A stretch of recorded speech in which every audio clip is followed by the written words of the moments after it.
Good afternoon, everybody. Welcome to our Sunday afternoon Atheist Republic South Africa show. My name is Dean, also known as Pastor Prophet. Very interestingly, I've been looking, I'm fascinated by these movements in our social media sphere, and something that caught my attention recently was this movement of man versus bear, where they asked women, if they're alone in the woods, who would they feel safer with, and who would they most likely, where would they feel more comfortable, with a man alone or with a bear alone? And surprisingly, most of the women answered this with bear, which highlights a couple of very important issues, with our current zeitgeist and how we perceive gender roles. But I digress. Let me show you the background. I've compiled a couple of, because this is a TikTok trend, so I've compiled a couple of these clips just so that you can have a quick idea of what the gist is. And while this is playing in the background, I'm just going to read your comments and see. Let's have a conversation about the man versus bear sheep. Hi, I want to know, if I were to be alone with either a bear or a man in the woods, I would choose the bear. I'm a man, and that makes me really angry. I would never hurt you. I'm a good man. That may be true, but it's impossible to tell which man is good and which man is not good. I've also been hurt by a lot of men in my past, so I'd rather take my chances with the bear. That's understandable. Is there anything I could do to help with that? Yes, please hold the men around you accountable. Thank you.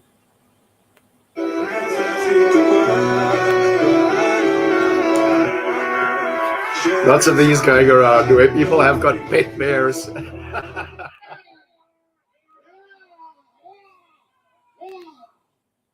Yep, and let's pay attention to the fact even a bear saw a man and was like,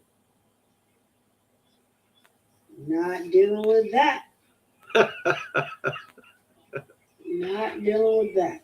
Here are some of the shocking comments that we received on our man versus bear video. These are the people who actually made the original post. You know what to expect from a bear. If I get attacked by a bear, people would believe me. The worst a bear will do is unalive you. Bears understand boundaries and won't attack without reason. The bear would just unalive me, not pass me around to 20 of their friends. A bear wouldn't attack me and tell his friends that I liked it. The question was never, would you survive a bear attack or a man attack? The question was whom you would rather encounter. And I would rather go off of statistics, so let's look at those. In 2020, 7 women died from bear attacks in the United States. Just 7. Tragic. And there's really no just about it. 70 women died per month from domestic skirmishes alone. God answered the man versus bear question. Y'all, I looked it up. In multiple translations. It literally says it is better to encounter a mother bear being robbed of her cub than to meet a man in the midst of his folly. And it goes on to explain it is in the Bible. By folly. The human who is supposed to be rational and intelligent in such folly becomes more dangerous than the beast that is acting with good reason. This man versus bear question has been answered in the Bible for thousands of years.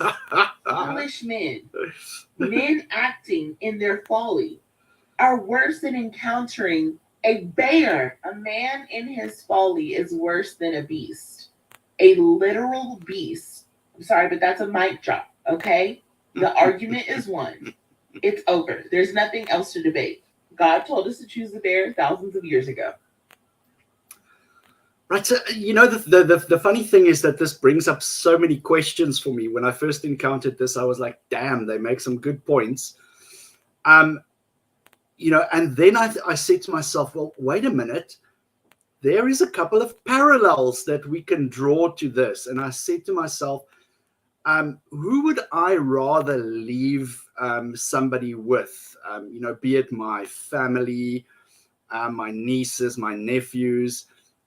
Would I leave them with a wild animal? Like, we don't have bears in South Africa, but you get the idea and the comparison. Would I rather leave them with a wild animal or a pastor? Now, that's a very interesting question to ask. Who would they be safer with? And allow me to present, for your appreciation, exhibit number 1. Right, so this is our country of South Africa. And I did a search on, now the South African Police Services reports on everything that they, every case that they handle or that gets reported to them gets reported. So we are just looking at horrendous cases, and the list just goes on and on and on. And you can see the dates, 4 days ago, 12th of February, 12th of June of last year, 23rd of April, and it just keeps on going on and on and on. And these are the specific terms, pastor, and then obviously the sexual assault word that I dare not speak on social media these days. And the website I'm looking for is the South African Police Services on the government domain. And it just goes on and on. And every single one of these,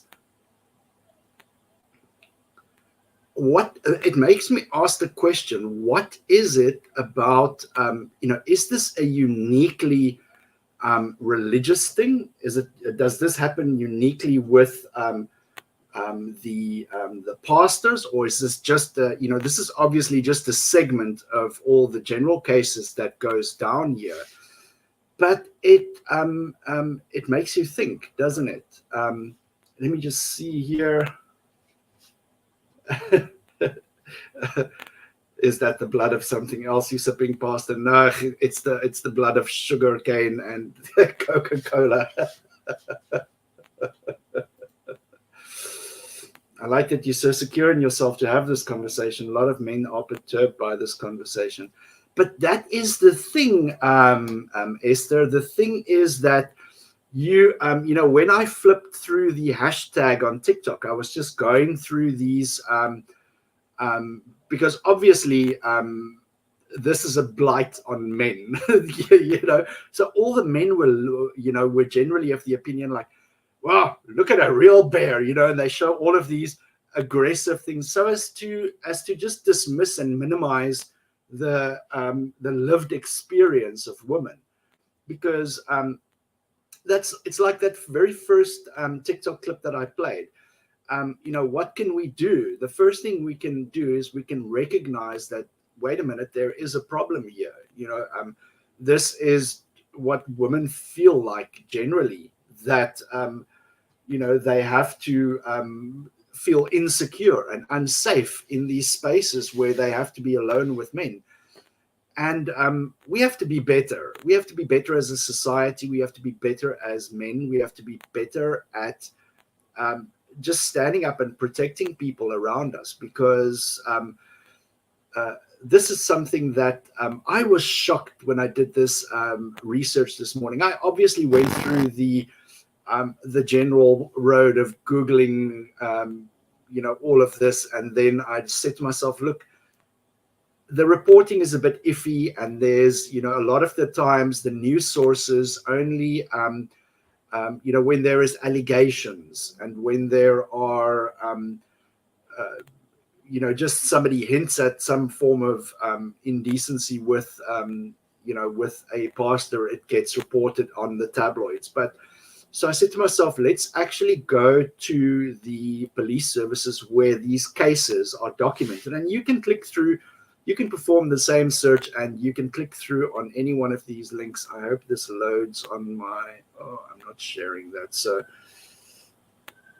let me just read it out to you. This is a case in Polokwane. A 43-year-old pastor appeared in magistrate's court, on charges of allegedly assaulting 2 members of his church at some village in Zanin.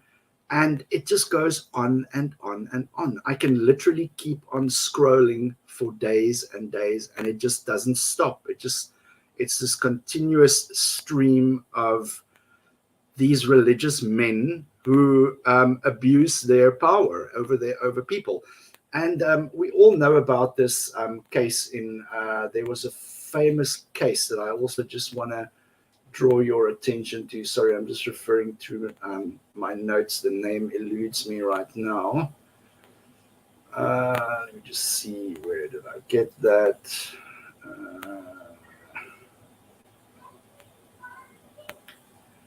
Bear with me. Let me just go through my history here.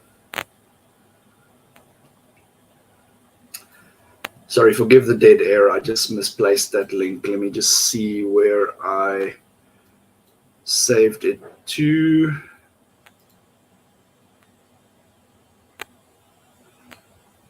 But this is actually very concerning when you look at it holistically. These things, and this is something that is not reported on in the news. You know, they don't give a list of all these cases, but these are real people.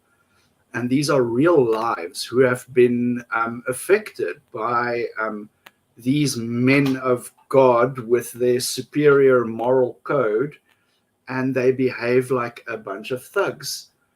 It's insane, and this is something that we, as a community of skeptics and non-believers, need to talk about and to highlight.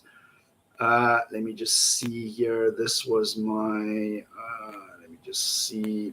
Yes, this is another search that I did, was for, because I said to myself, look, we can't go, it's not fair to merely look at accusations, you know, because accusations obviously is not the end all of this. People can accuse anybody of doing anything. And 20-year sentence. Timothy Omotoso, that's the one that we know from the news as well. I believe he's the one that got the.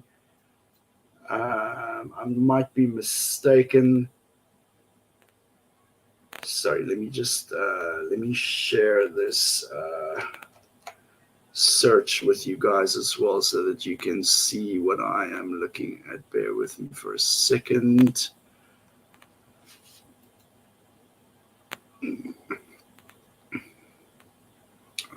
Where is that? There we go. Page.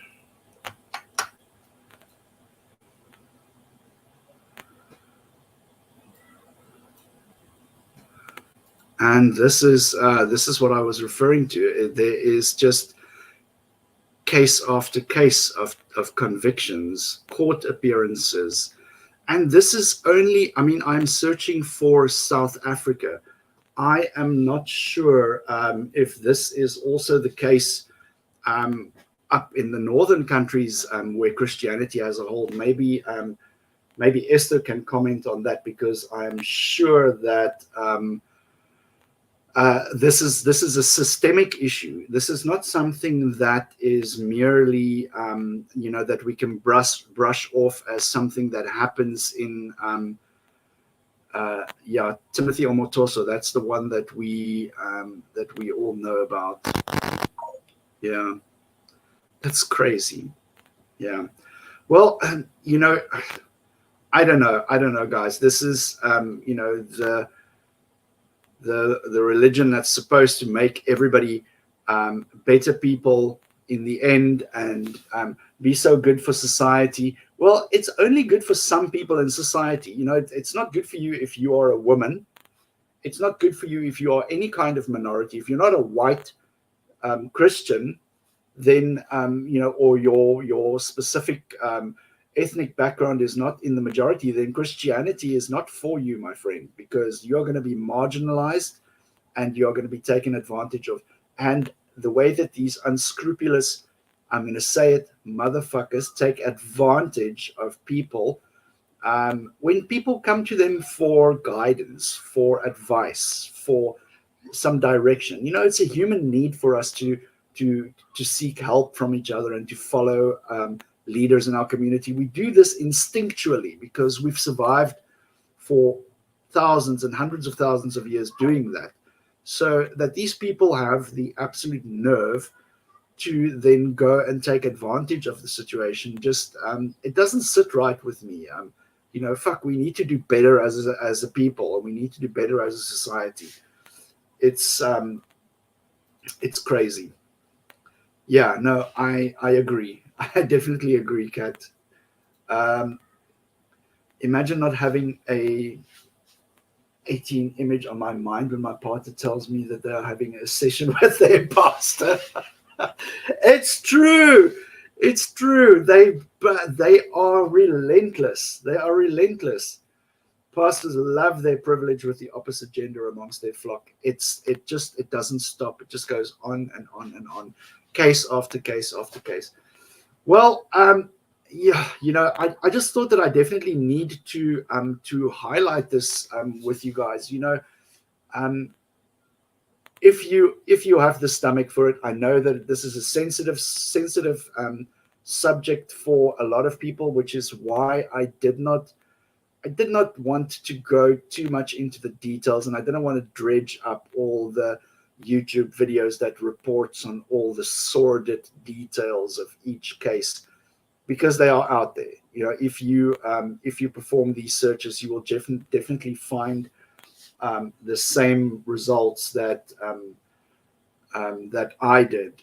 So you know, by all means, do so at your own peril. But knowing this and doing this simple Google search has shown me that the whole thing is rotten. It's rotten at the core. There is absolutely no sense of accountability. These men go and plow the fields with impunity, regardless of what's going, you know, no sense of consequences, no sense of even humanity. I mean, you know, it's simply abuse. And we need to highlight this, and we need to speak up about that. Whenever somebody is going to approach me with anything henceforth, after doing this research, I am going to save that search on my browser. And whenever I get the opportunity, I'm going to share that, because another thing that happens is a lot of these communities are not necessarily urbanized. They're not very urbanized and in big cities. You know, these are like small towns and villages within small towns on the outskirts. Excuse me. And what happens is these people go under the radar. They just they blips under the radar. Nobody hears of it. Nobody sees it. But I would actually love to. You know what I'm going to do after this is I'm just going to try and Google the statistics and see if I can get some kind of crime statistics, because I'm sure it will be terribly easy to search that police database just to find out how many of these motherfuckers actually got charged and accused with it. But you know, I'm not going to leave you on such a depressing and gloomy note. Information is power. Empower yourself with information, because you know, the religion will take your silence as acquiescence. If you do not speak up and make your voice heard, keeping quiet, they will think that you are in agreement, that you are in acceptance. So you know, beware. Make sure your voice counts, be counted, and stand up to these thugs, because that's what they are at the end of the day. They're just religious thugs out to make a quick buck and to plow their seed throughout the whole nation. And it's disgusting. It's disgusting. For shame. For shame. I can't get it out of my mind now. But yes, we are working on getting some more guests for you guys. I really enjoyed our conversation with Dr. Darrell Ray last week. What a kind and generous and incredibly knowledgeable man he is. If you guys have any ideas or suggestions of who we should approach, who you would like to see on the show to talk about their journey away from the clutches of religion, please drop us an email. You can always send me an email, dean@atheists.co.za, and we will approach them and see if we can make it work for you.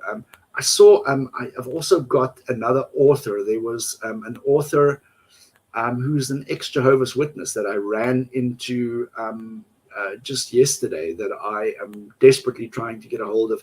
She has no social media presence, but trust me, I do research for a living. I'm going to hunt her down and we're going to speak to her, because that is a story that we need to hear.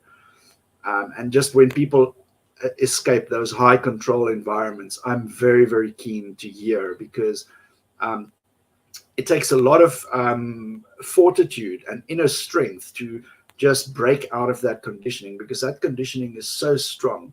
It keeps generations of people locked into that cult-like behavior.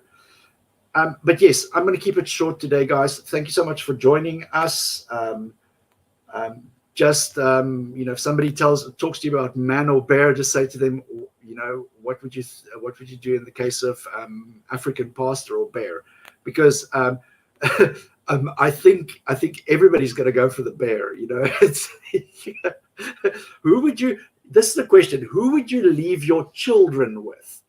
Who would you leave your young impressionable children with? Do you think they will be safe with the pastor? Would he keep his hands to himself? I don't know. The question is out there. Please get an interview with the main guy. God, yes, he's very camera shy. People have been trying for centuries and millennia, and everybody who talks to him says that he just he works in very strange ways. They will see messages on slices of bread, and written on trees, and the way that the leaves and the branches of certain plants align.